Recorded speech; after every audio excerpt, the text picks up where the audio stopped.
It's nice how a little expert insight can help you build your skill set so quickly. With the right instruction, even complex things can be easy as pie. We rely on expert insight to help us get where we need to go and help us make sure we don't make any unnecessary mistakes. So what about Wi-Fi? The RF environment is constantly changing, accounting for neighbors, device types, application usage. Luckily, getting it right and keeping it right with nothing more than a simple health check is now easy. Ekahau Optimizer. It's like having on-demand access to your own personal Wi-Fi expert. And there we go. Wow. We can officially start the show for today. And I have to say, we are all very excited at the Ekahau team to be bringing you this special webinar running on a Wednesday today, where we are going to be launching our awesome new feature, where this is going to be helping you with your wireless networks get instant optimizations. It's going to be a fantastic webinar. We've got such amazing content to show you. We cannot wait. But before we get started, I'm going to hand over to my good friend, Mac, who can do a formal round of introductions, and then we can get on with the show. Thank you. Thank you very much, Matt. I'm happy that you called me your good friend, Mac, and not a colleague that you normally do. And we've already launched it, right? So people, they have seen the advert, so you know what's coming, guys. And this is like amazing, amazing stuff. So practical value. It's awesome. Okay, I'm going to explode every time I'm using it. Now I'm about to explode. So introductions. I'm Mac, joined by Matt. We are both directors of ECSE and product marketing. We have Stu, as always, helping us out, running the show. Hello, Stu, sales engineer, America, in Canada, in something awesome. Can't remember the name of the city. And the star of the show today, we have Anssi with us. That is the SVP of products, and it's his fault that such an amazing product has just launched.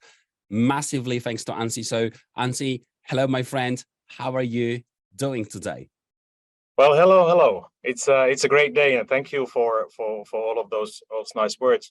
In all honesty, I haven't done all of it by myself. We actually have an amazing team who has worked very hard on produce the new feature that we are launching today. And I want to thank them here at the beginning. Thank you, team. I think you've done an awesome job. And you know, why don't we get into it? Let's crack on. Okay, so before we go into this new shiny thing that we are launching today, let's talk a little bit about Ekahau's mission and the groundwork that we've done to get us here today. So, as you well know, our mission is to rid the entire world of bad Wi-Fi. And we believe that in order to do this, our solution has to be not only powerful, but really easy to use, that anyone can actually enjoy the benefits. So our guideline is that we want to simplify the complexity in everything that we do. And you know, we've been going to this direction already for several years. And you've seen some of the results. I mean, there's more awesome stuff coming, but you've seen some of the results already. Like, for example, in last spring, we launched the AI Pro, which contains the AI-assisted auto planner or AI auto planner. And the whole point of that feature is that it helps the network designers to find the right number of access points in the right locations with the right configuration with just few clicks. So basically automating the design part and making it easy. Now, after that, we've spent quite a lot of time in making the data collection easy. So basically, we work with Sidekick 2 and the applications. And the whole point was to simplify the data collection part. And we're really happy to say that it's so easy that if you can walk a dog, you can walk a Sidekick. And you know, the more data you have, the more data you collect from your network and your environment, more accurate decisions you can make on how to optimize the performance and how to maintain. So this brings us to the topic of today. So right now, we are launching a brand new feature to basically automate the health check part. So as you well know, the RF environment changes all the time. There are visible and invisible changes that take place, and that basically will have dramatic impact on how your network performs. So that's why we are recommending to do continuous and easy health checks, basically collecting that data And today now we are launching the optimizer feature, which actually then combines the collected data together with the knowledge that we have accumulated on past couple of decades. And out of basically with that help, we can produce really concrete examples on how to optimize and how to fix the performance of the network. Perfect. Thank you very much, Anssi. So what Anssi has said is like we are launching a toy that will allow you to optimize your existing networks by simply following extremely easy to follow steps. So let's take a look at how the optimizer works in action. Ekahau Optimizer makes it easy for IT professionals to instantly improve wireless network performance and security. It's like having on-demand access to your own personal Wi-Fi expert. With just a quick walk around the network with your trusty Sidekick 2, you now have instant access to step-by-step guidance for amazing Wi-Fi. Sounds easy. It is. Sounds powerful. It absolutely is. This is Ekahau Optimizer. It uses the incredibly accurate readings of the Sidekick 2, blended with the intelligence built into Ekahau Insights to not only evaluate how your network is performing, but it then takes it to the next level by issuing an action plan for improving your Wi-Fi. It looks through the mountains of raw survey data and spots the often hard to find settings or configurations that, with just a small adjustment, can make for a meaningful improvement to your network performance or security. Optimizer helps you spot the good, the bad, and the so-so. And with every configuration, it instantly pulls together the heat maps or relevant settings as they exist today, alongside an easy to understand step-by-step guide for implementing an improvement.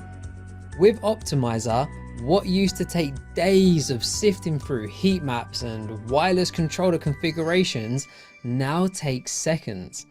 And for those of us who have been designing and optimizing networks for years, Optimizer makes sure you never miss a trick again. And let me tell you, the time savings are game changing. And just as your network is constantly changing due to changes in your users, devices, applications, neighbors, Ekahau Optimizer is there for you at every health check, with new optimizations and new insights every time. Your Wi-Fi is too important to not get it right.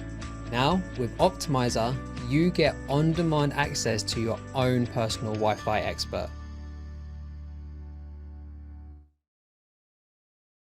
So there is Ekahau Optimizer. And Anssi, before we crack on, there was quite a few questions that came up in the Q&A about the Optimizer, which maybe we can answer now very quickly. So a lot of people asking, will this only work with Sidekick 2, or if they've collected data with the original Sidekick, will they still have access to Optimizer? Absolutely, yes. It works also with Sidekick 1. I mean, we are talking about Sidekick 2 because that supports 6 gigahertz and 6E, but I mean, of course, you can use 1 as well for 2.4 and 5. Perfect. Okay, well, back over to you then, Anssi. Okay, thank you. I love your video, by the way. I think you pretty much told already everything, but why don't we do a short recap here then? Why is it that we have built the optimizer? And what's the whole value? What's the point of doing it? So the whole point of this is that it takes your data and it uses then the built-in knowledge to interpret that data. And based on that, it's really for every single IT professional providing guidance on how to instantly improve the performance of the network and security. So it really is, like you said, it's like having on-demand access to your own personal Wi-Fi expert 24/7. So how does it then work? I'm using here Sidekick 2, but as mentioned earlier, Sidekick 1 works as well. The whole point is that we use the accurate data collected by Sidekick, and then we're using the intelligence of our existing software, like AI Pro, and we build additional intelligence layers on top of that to basically to evaluate the unique network where the measurements have been collected, and based on that, providing then the actionable recommendations in plural. So for me, the kind of the eureka moment was that when we did some friendly testing with our users, And you know, many of these people, all of these people are Wi-Fi professionals who've been designing networks for tens of years. And they basically provided two key points on how it helps. So first of all, this little guy here, the helper or your personal Wi-Fi pro is very diligent. So it goes through everything. So every single project, every single building, every single floor, every single access point, it goes through and makes sure that everything is as it should be. The second point was that it's actually really, really smart.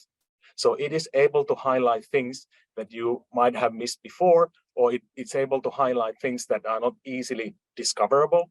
And it's also able to produce really actionable recommendations how to address those issues. And it's not really only about the performance of the network, it also looks at the security of the network. So for example, the configuration, encryption, rogue APs, and so on. So the best thing here is that it saves you tons of hours, right? So many of you used to have, or maybe have even now, a manual, like a list of tasks of what things to check when looking at the performance of the networks that you are managing. And right now we are actually automating that. So difficult things that are laborious or manual to discover, like coverage gaps or performance issues or configuration issues or security vulnerabilities, can be really easily discovered now with the help of Optimizer. Basically, with the click of button, you see a list of things. And actually, one of the our test users highlighted that this is almost like a quality assurance report. So basically, once you have done all of the checks and you see that everything is green, you are absolutely good to go. So you should really consider this as your co-pilot for doing those regular health checks, because like we discussed earlier, the RF environment changes all the time. And this really helps you to clearly see what is happening and stay ahead of on any of those changes before they are impacting the performance of your network and the experience of your users. Mac, you wanna tell a little bit more how does it actually work and what are the details?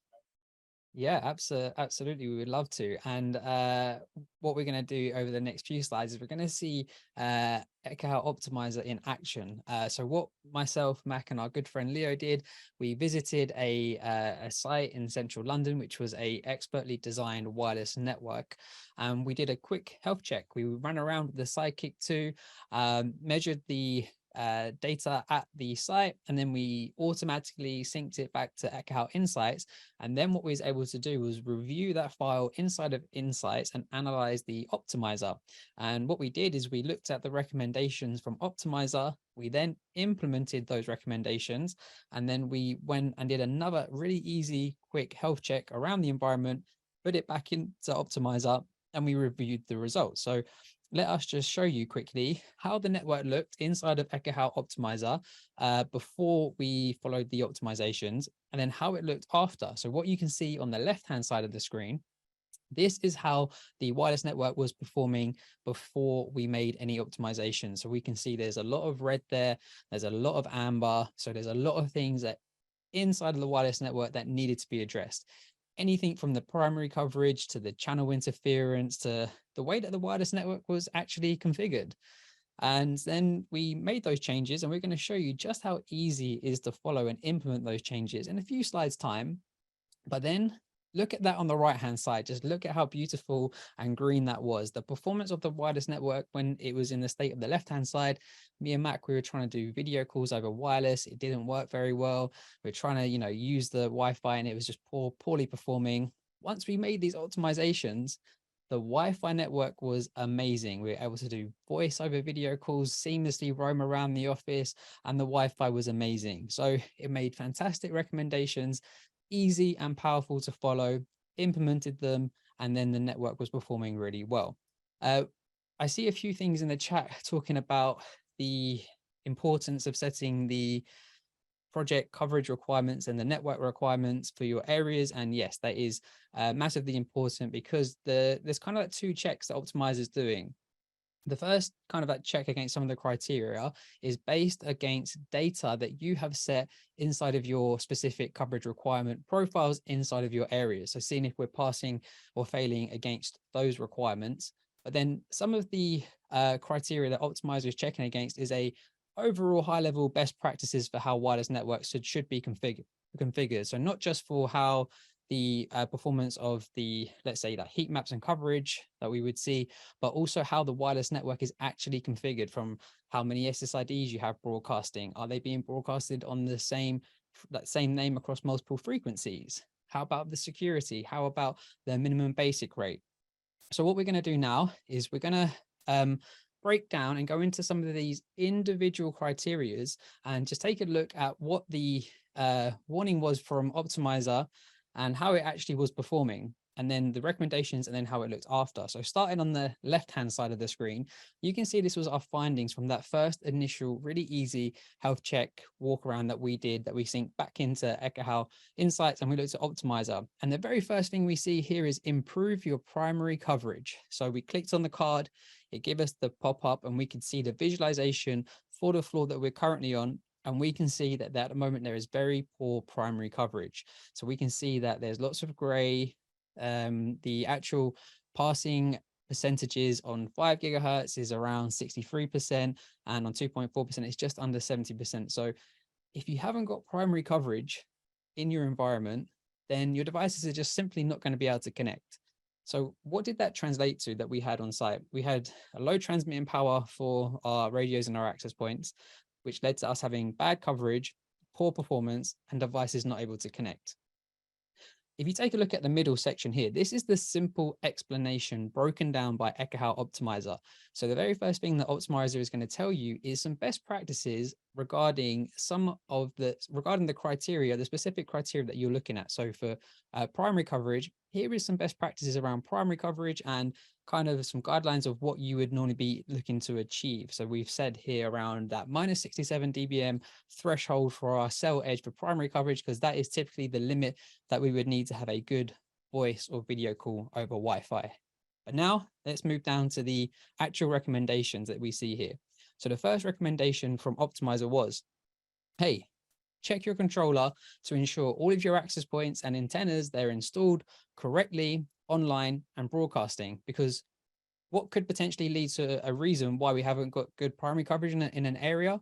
Well, one of the APs may have been down. They may have not been broadcasted. They may not have been configured properly. So that could be a potential reason why we had poor primary coverage in that area. So that's a great recommendation. Make sure you check that. Then let's take a look at that next recommendation. Increase transmitting power to 14 to 17 dBm, or around 25 to 50 milliwatts if you like to work in dBm or milliwatts, if your settings are currently lower. Well, again, that's another great recommendation. If for some reason the controller of the wireless network, the transmit power is too low, then that is going to be a significant reason why we could have issues with our primary coverage. Then at the bottom of the recommendations, if you want to learn more, find out in more detail about that specific metric that you're looking at, we have got a link that you can click on that takes you to that extra information that you can learn more in your own time in the form of a blog. But then this is the game-changing thing. Look at that on the right-hand side. Bam, fixed.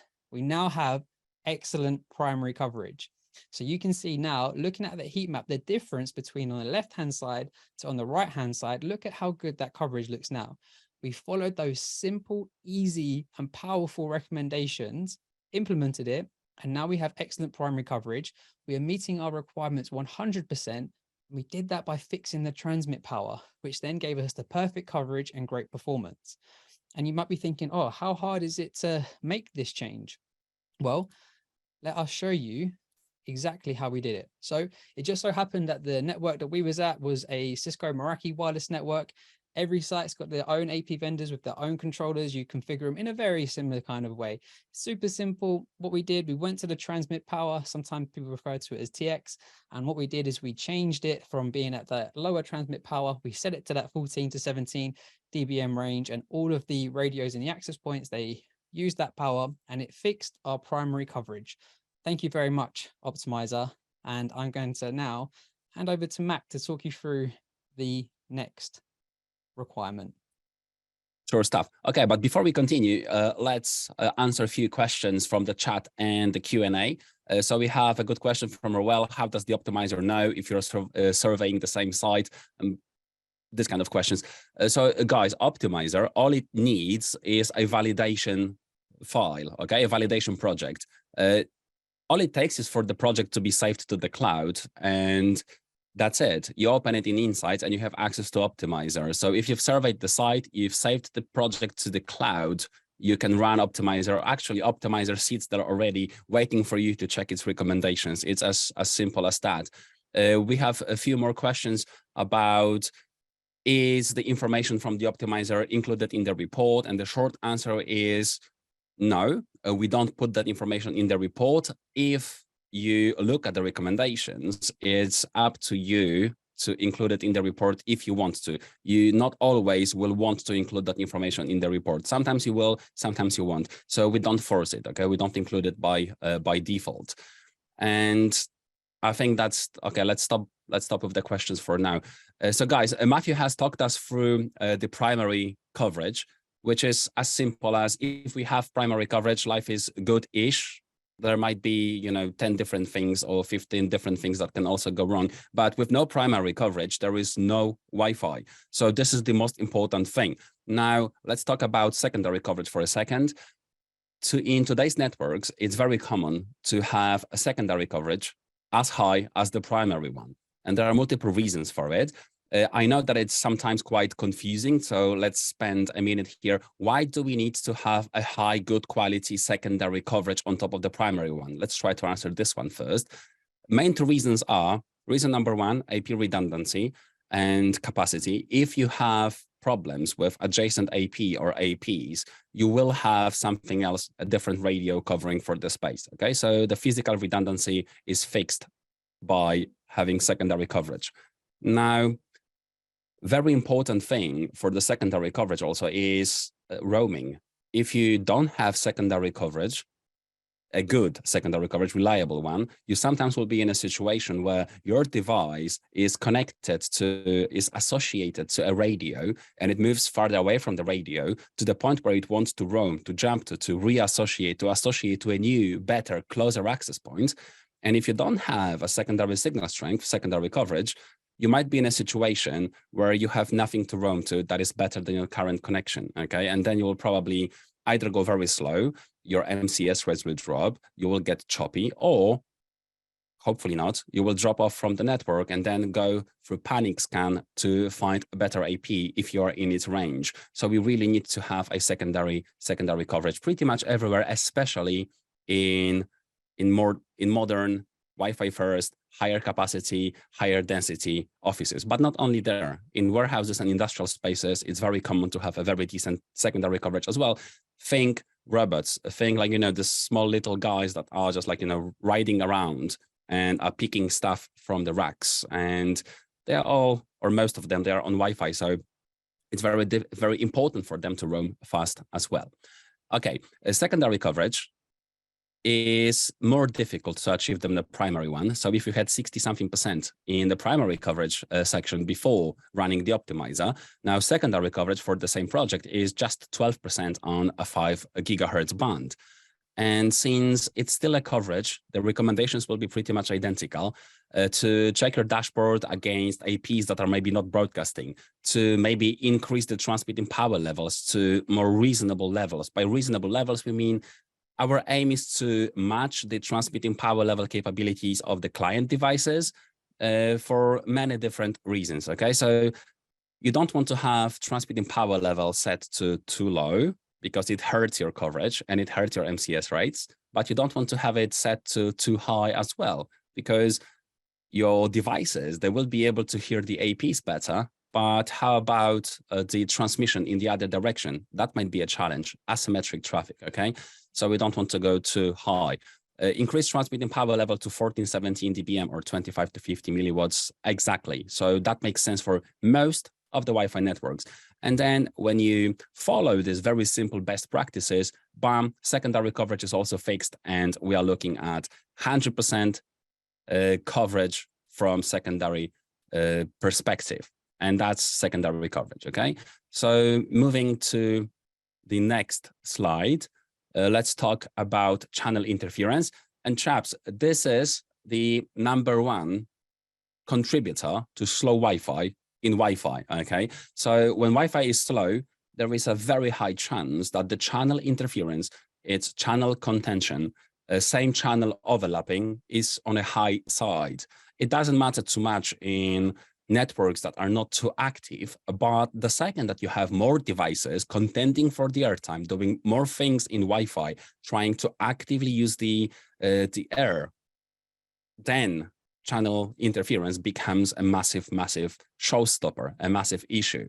So we don't want to have channel interference at all if we don't have to. And if you already have channel interference, or we have neighbors that are contributing to channel interference, and there is nothing we can do, we have to minimize it so it's as low as possible. So we don't have too many devices contending for the airtime.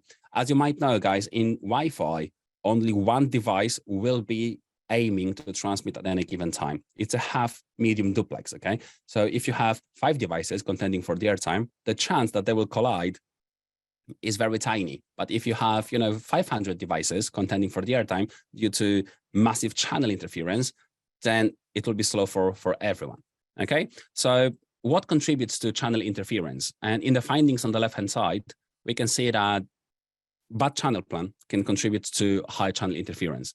High channel interference can be affected by channel widths. It can be affected by number of radios, can be affected by rogue devices, by interfering devices, interfering access points, think printers, TVs, media sharing devices, your neighbors, mobile hotspots, unauthorized routers connected to your network, this kind of stuff.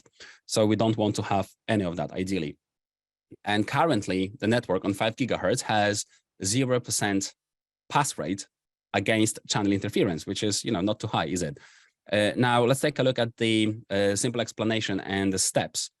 So in best practices, we say that an effective channel plan ensures client devices can connect with access points efficiently and without unnecessary degradation of performance. Key, okay? The performance. And now the steps that we take to reduce channel interference are, from the most important on the top, reduce your channel widths to the next available size to create more channels and reduce contention. And this is, guys, so important. Sometimes when you get your access points out of the box and you put them on a ceiling, they will go to 40 or 80 megahertz wide channels, meaning that you bond multiple channels together into one massive channel. And the more channels you bond into wide channels, the less non-overlapping channels you have available to you, okay? And as I said, not a massive problem in a very not too busy networks, very relaxed networks, but when it becomes busy, it becomes a massive, massive problem. So drop that to 40s or to 20s, most likely to 20 megahertz, single channels. Second thing, remove rogue and interfering APs that might be adding to unnecessary contention. Very important thing, sometimes impossible, sometimes very easy. Sometimes you will have your users having their mobile devices broadcasting, and they will have their Linksys routers in the office. Hopefully not, but it can happen. Third valid point, utilize all channels that are available to your specific frequency and region. How important is this recommendation, guys? So very often you will have just first 4 5 gigahertz channels being used because it's Uni 1, because you can probe, you can roam fast. Even if you don't configure anything else, the roaming will still be fast on these 4 channels. So some vendors, they will default to just 4 available channels. And it's fine if you have 4 access points on the floor, okay? How about if you have neighbors, multi-tenant building, and 24 access points on the floor?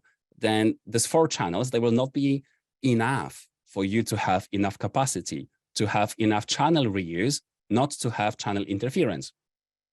That sounded difficult. Hopefully you get my point. So guys, all it takes is to use all the channels available to you. And in 5 gigahertz, we have around 25. We have more now, but most vendors, they still support around 25 in most areas in the world. So why not use all of them if you can? If some of the channels are not killed by radar activity, if you're curious about the radar activity, read up on DFS. Okay, that's the radar activity that can take our 5 gigahertz channels off our channel plan theoretically. But if you don't have that, use all the channels. And important thing, enable 802.11k neighbor list to improve your roaming on DFS channels that you can't probe on. Okay. We've covered the roaming in previous webinars. So if you're more interested into seeing how to configure your network properly for fast roaming and low channel contention, low channel interference, check our website and check the past webinars. You will find extremely, extremely powerful chats there that might help you out a little bit. Okay. And lastly, run the channel planner in Ekahau AI Pro to optimize your channel plan. How important, how easy is it, guys? It's like 2 clicks and you might fix your channel plan, okay? So do it. You will have a better understanding from the client's perspective, from the ground level. If you do a validation survey, if you walk around your space and you understand what channels your APs are on, you will be able to use Ekahau to come up with an optimal channel plan, and it takes 2 clicks. It's as easy. And when you follow these simple things in a list, bam, on the right-hand side, it's all fixed. We have 100% pass rate, and it's as easy as what we see on the screen now, just selecting more channels from the available channels list. So now we select most of what we have available, hitting done, and then we change the channel width from 40 or 80 to 20 megahertz. And now we don't have self-induced channel contention, same channel interference anymore. It honestly takes seconds. Yep, super easy, super powerful to follow and implement on the controller. So thank you very much for that explanation, Mac, around channel interference. And let me talk to you about another really key metric about when it comes to Wi-Fi. And this is signal to noise ratio, or SNR. Now, what signal to noise ratio is, if you think about a signal coming in from your access point, so let's say your client device, the level that your client device hears that signal at will be the received signal. And then there is a noise floor for your device, which may be, say, down here. So let's say the noise floor is around minus 90 dBm. And then let's say that the signal that we received was around minus 50 dBm. That means our signal to noise ratio would be 40 dBs. So the signal to noise ratio is a nice way to look at how good is the quality of signal that I have in my environment. So again, if you take a look at on the left-hand side where we look at the signal to noise ratio, it says we need to improve our signal to noise ratio. We can see it's really low, poor performing on 2.4 and on 5 gigahertz. Then if we take a look at what did that translate to when we were on site? Why did we have poor signal to noise ratio? It's because the access points, they were using a low transmitting power. They had a bad channel plan, so we had lots of channel interference, but also there was a ton of rogue devices around the network causing interference on the corporate network. So all of those factors contributing together meant we had a really poor signal to noise ratio. So again, we take a look at our simple explanation that gives us a nice high level overview explanation of the best practices around signal to noise ratio. And then we can check the steps around ensuring that our access points are on, broadcasting, installed properly, online on our controller. Check our transmitting power levels again, because if it's too low, that can be a mitigating factor. Reduce the amount of channel interference that we have and remove any rogue devices that could be causing us issues in our environment. And then we followed those steps and bam, look at that on the right-hand side now. We fixed our transmit power, we have a great channel plan, we removed our rogue devices, and we have excellent signal to noise ratio, which is what we want. We want to have a great quality signal so that when your users are in the environment and they're trying to, do these voice or video applications, or the scanners in the warehouse, or the medical devices in the hospitals, or even to Wi-Fi smart connected lava lamps that you need to support at your university halls. They all need to have great Wi-Fi, right? All of these devices we see now. And that's why we want to have a great signal to noise ratio. One of the things I noticed in the chat is that people were seeing and noticing that from the left-hand side, we have some metrics around 2.4 gigahertz. And on the right-hand side, we no longer see that. And let me tell you and explain why that is. That's because one of the recommendations from Ekahau Optimizer is actually, it can look at how the wireless network is configured from the SSID perspective. And if you've ever joined one of our previous Ekahau webinars, you will know that we never recommend to broadcast the same SSID across multiple frequency bands if you do not have to. So one of the recommendations from Ekahau Optimizer was to not use the same SSID across dual bands. So we followed that recommendation. So that is why on the right-hand side, we don't see any requirements there for the 2.4 gigahertz. So we just was connected to the nice 5 gigahertz network. So hopefully that's answered that question.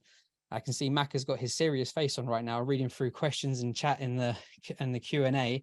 Any questions we want to answer now quickly, Mac, before I move on? Yeah, sure. So I think you marked one of these questions as you're going to answer it live. So let's do it. A question from Paul: why have the two APs moved between left and right hand side of the slide? I guess. Yeah, so on the access points, because the transmit power was so low, Ekahau actually marked it as being slightly on the left-hand side. And then when the transmit power level was fixed, the actual real location of it was slightly to the right. So that's why they stayed in the same position. We didn't tweak physically anything in the environment. It was just because of the access point was using such a low transmitting power level. It was picked up as being in a slightly different location. But as soon as we fixed that, it got its exact right location. So great question. Cool. Let's answer more later on. Maybe like one or two every 2 or 3 slides. Perfect. Okay, another really important metric when it comes to Wi-Fi is configuring your minimum basic rate, or the MBR. Okay, so what is the minimum basic rate, and why is it important to how you configure your wireless network? Well, all management and control frames which are sent out over your wireless network, they're always transmitted at whatever is configured as the lowest minimum basic rate. So depending on how you have configured your SSIDs on your network, this means that you could potentially have a lot slower management and control traffic being transmitted over the air, which therefore means that there's higher airtime utilization. It can also mean that you end up supporting slower, older legacy devices when you don't need to, and it can lead to a bad performing wireless network. Also, it means that devices, when they are really far away from the access point, and their data rate has dropped and dropped and dropped, they will be able to be really far away and transmit their data really slowly back to the access point, which can then mean the performance of other devices closer to the access point is not very good. So what we are checking here is we're checking each SSID, how it's configured, and we're giving you again a simple explanation right here in the middle to explain about the minimum basic rate. And then we have some really, really easy to follow recommendations. So first one, to reduce network overhead from non-data frames, set your minimum basic rate to 12 megabits per second for a lower density network, or 24 megabits per second for higher density networks. And this is a great recommendation. This is a recommendation that we would happily make to all of our clients and customers around their wireless network. So we have been using these metrics for, I don't know how many years, Mac, maybe like 6, 7, maybe even longer years now. So these recommendations that Optimizer are making are exactly what we would recommend to our customers, where we've seen them have amazing results from using these minimum basic rates. Then looking at the next couple of recommendations, disable anything that is lower than the minimum basic rate. So then we're not supporting older devices if we don't have to, and then make sure that we support all rates above the minimum basic rate as well. So if they can go faster, then they will. So then if you take a look at on the right hand side, after we followed those really easy to follow recommendations, you can see we made those changes and now it's all green, and we had less management overhead, we had no support for legacy devices, and we had a great performance. So how easy is it to configure the network to not use such low minimum basic rates? Well, let us just show you exactly how we did that. So we simply went to the controller, we found the network, and we just slided it up from 1 meg all the way up to 12 megabits per second for each and every single network. And it's as simple as that. Mac, how about you explain a little bit around analyzing the security of wireless networks? That would be my pleasure. I'm just a little bit sad to see that you're not allowing pre-1999 devices in your network, Matt. How rude. Okay, so let's talk about the security. So in the particular network that we were validating, optimizing, making better, making faster, and more awesome, the security was already great. But if your security is not great on at least one of your SSIDs, it will be highlighted by an optimizer.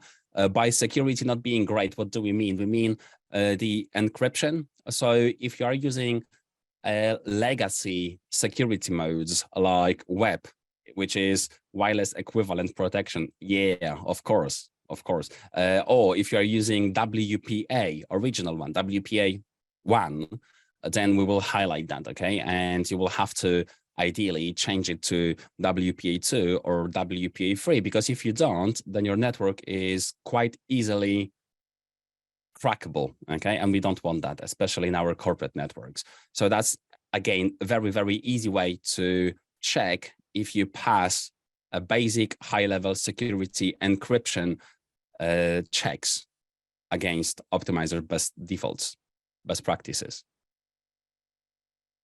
Yeah. And by the way, these criteria and metrics that we're looking at, we're only showing you a subset of what is actually available in Optimizer. So there's actually a lot more that you can go and look at yourselves in Optimizer, and you'll see more different criteria that you can check against your networks. One of the last things I just wanted to mention, you know, me, Mac and Leah, we went to that site in central London to go and do that really easy health check. And I just felt I had to call out how amazing the collaboration was working with the survey app and our sidekick too. So we all went there, we shared the file via Ekahau Insights. We all had it on our own individual survey application on our mobile devices. And then we divided and conquered. So I took a third of the office, Mac took a third of the office, and Leo took a third of the office.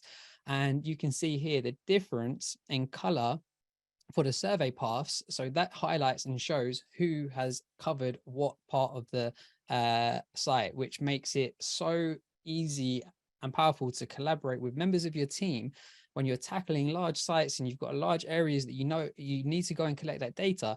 Being able to easily share the load with other members of the team and then it automatically merges and syncs back into Ekahau Insights, and then you see the powerful recommendations from Optimizer. It is just amazing. But Ansi, I can see quite a lot of questions in the chat, in the Q&A. People are dying to know, when will Optimizer be available? Yes, finally. So the great news here is that it's available today. So we have activated the feature already. So basically how it works is that you go into Insights and you have synchronized your data to the cloud earlier. And basically when you go into Insights, you open a project, you see on the left-hand side, you see this blue button, Optimizer, and that opens all of those recommendations that Matt and Mac were showing you earlier. So it is available already today, and it's actually available for all of the projects that you have stored in the cloud already. So just go in there. So anyone with an active Connect subscription will be able to use it and enjoy the benefits already right now. I think that almost sounds a bit like a challenge. Should we have a challenge, Mac? We do. So chaps, what we want you to do now is to go to Ekahau Insights, which is ekahau.cloud, open up your validation project, any project of your choice. It doesn't have to be fresh. It can be like, you know, from last month, from last year, doesn't matter. For as long as you have a good quality survey data, you walked around the office, like you walked the dog with a sidekick, okay, you have that information, then check the optimizer, check what it things about your network, what it suggests you do to optimize your network.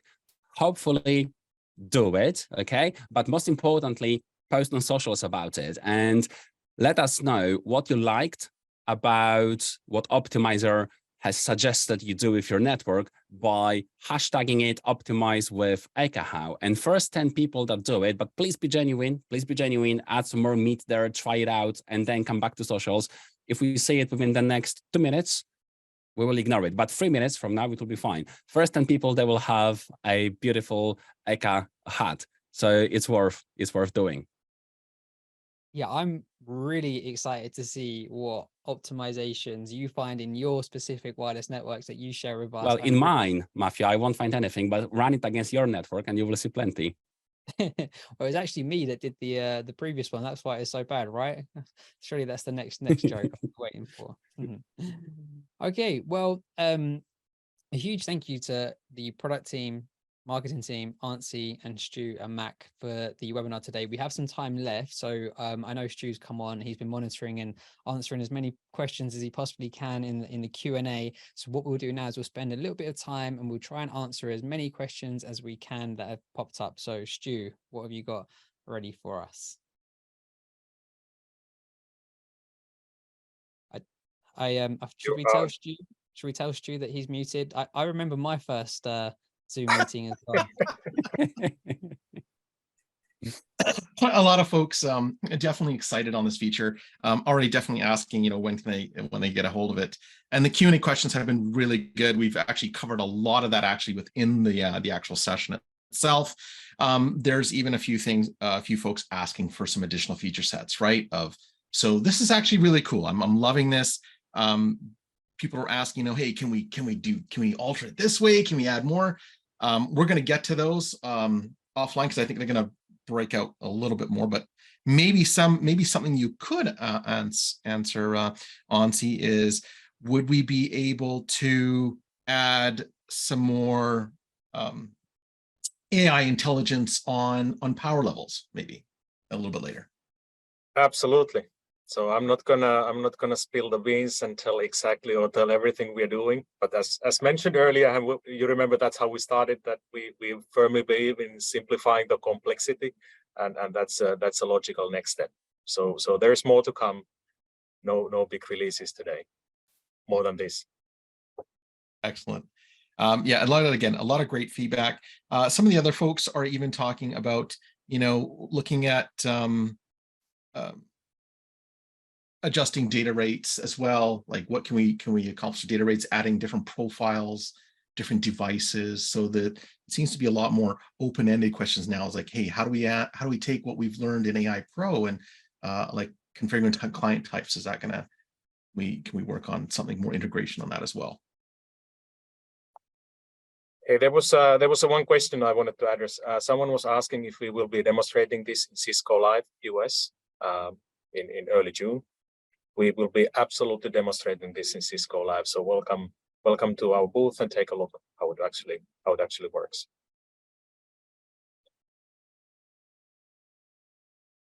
Perfect. Okay. Okay. Is there any questions, Mac? Yeah, there are plenty. So one question was about the power levels. So we do highlight the issue where the power levels are too low and the coverage is not the greatest in the world. The question is, if you have too high power level, do we highlight that? And the answer to it, short answer is no, because simply we are checking mostly the coverage when we come up with the power change recommendations, as most vendors do not include transmitting power level information in their beacons. So it will be difficult for us to know if it's too high. If it's too high, the life is too good. That's the worst case scenario. So we don't do that. Another thing is the question from Ryan, does AI channel auto planner recommend transmitting power settings?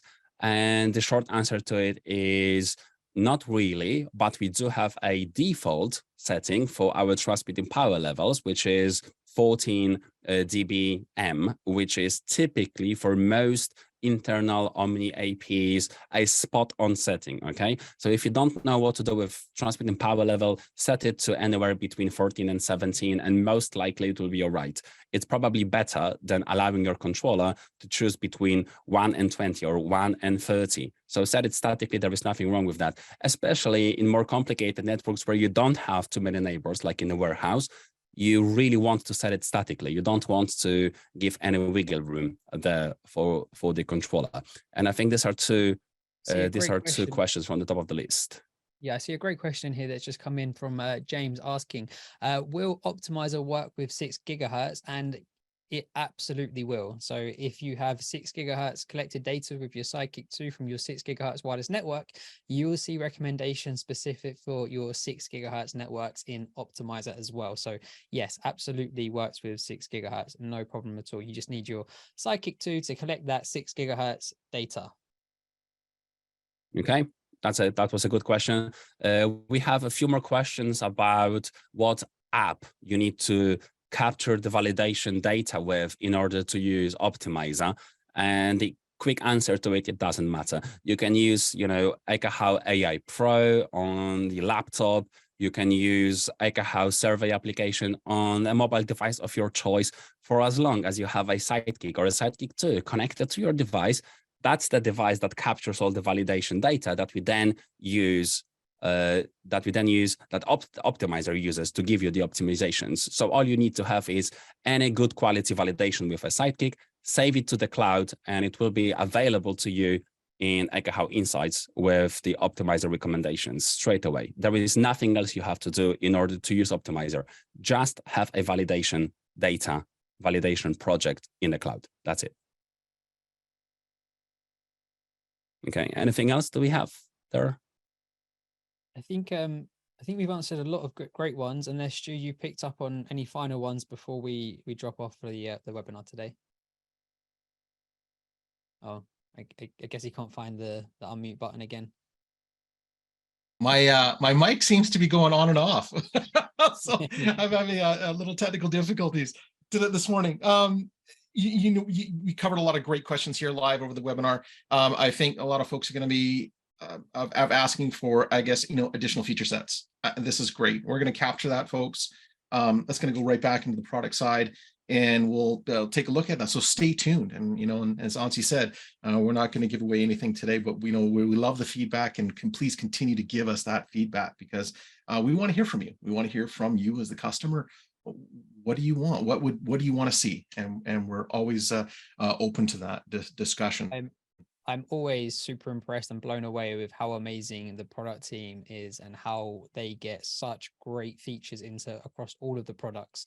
And I have no doubt that you will see a lot of the things that you're looking for in Optimizer straight away.